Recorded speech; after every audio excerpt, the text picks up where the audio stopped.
तो गाइस हमारे बहुत सारे भाई लोगों को एंजल वन एप्लीकेशन में सेगमेंट एक्टिवेशन करते समय ये एरर आ रहा है जिसमें ये लिखा रहता है 403 फॉरबिडन, जिसकी वजह से आप लोग अपना सेगमेंट एक्टिवेशन नहीं कर पाते हैं। तो बेसिकली आज के इस वीडियो में बात करने वाले हैं कि आखिर आप लोगों को 403 फॉरबिडन का ये इशू क्यों आ रहा है, कैसे आप लोग ठीक करेंगे इसे, और आप एंजल वन एप्लीकेशन में अपना सेगमेंट एक्टिवेशन कैसे करेंगे। तो वीडियो को बिना स्किप किए पूरा देखिएगा जिससे कि आप लोगों को सही और सटीक जानकारी मिल सके। बेसिकली यहाँ पर सबसे पहले आप लोग यहाँ पर एक चीज़ नोटिस कर रहे होंगे कि यहाँ पर जो यहाँ पर फॉरबिडन से पहले लिखा हुआ 403, इसका मतलब क्या है। तो देखिए, जब आप इसका मतलब समझ लेंगे कि 403 क्या इंडिकेट करता है, इंडिकेटर क्या चीज़ का है, ठीक है, तो आप लोगों को आधा प्रॉब्लम का सोल्यूशन तुरंत ही मिल जाएगा।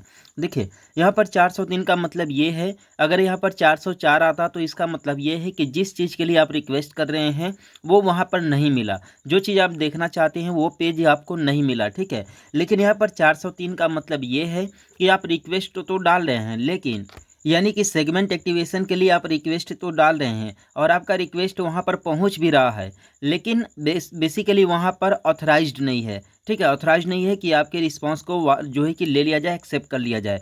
शायद से आप लोगों में से बहुत कम लोगों को ये चीज़ें समझ में आ रहा हो, लेकिन यहाँ पर बता दें कि यहाँ पर कुल मिलाकर के बात करें तो सर्वर का इशू है, यानी कि जो भी होस्टिंगर है, यानी कि जो भी होस्टिंग है, ठीक है, वहाँ से रिलेटेड इशू है, ठीक है, जिसकी वजह से आप लोगों को 403 फॉरबिडन का इशू आ रहा है। 403 का मतलब यही है कि जब आप किसी चीज़ के लिए रिक्वेस्ट कर रहे हैं तो आपका रिक्वेस्ट तो वहाँ तक पहुँच जा रहा है। जैसे कि आपने किसी दुकान से कोई सामान अगर उधार से मंगा लिया तो आपने किसी व्यक्ति को भेज करके वहाँ से उधार सामान तो मंगा लिया, लेकिन दुकानदार के द्वारा अगर सामान न दिया जाए तो यहाँ पर जो एरर शो करेगा वो शो करेगा 403 का, ठीक है।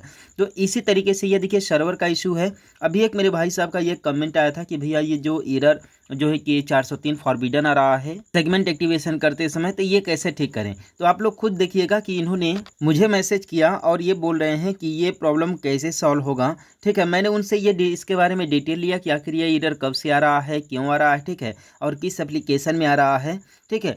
तो ये देखिए, मुझे करीबन 5 बजे के आसपास इन्होंने मुझे मैसेज भेजा, लेकिन अभी जब मैं इनसे कांटेक्ट कर रहा हूँ कि कब से ये इशू आ रहा है, तो ये बोल रहे हैं कि सॉल्व हो गया ब्रो, ठीक है। यानी कि इनका ये जो इशू आ रहा था ये सॉल्व हो गया। तो अगर आपके साथ भी सेम प्रॉब्लम आ रहा है, 403 फॉरबिडन का इशू आ रहा है, तो आप लोग को परेशान होने की ज़रूरत नहीं है। आप लोग को कुछ भी नहीं करना पड़ेगा, आप लोग को कुछ भी नहीं करना पड़ेगा और ये जो इशू है ऑटोमेटिकली सॉल्व हो जाएगा।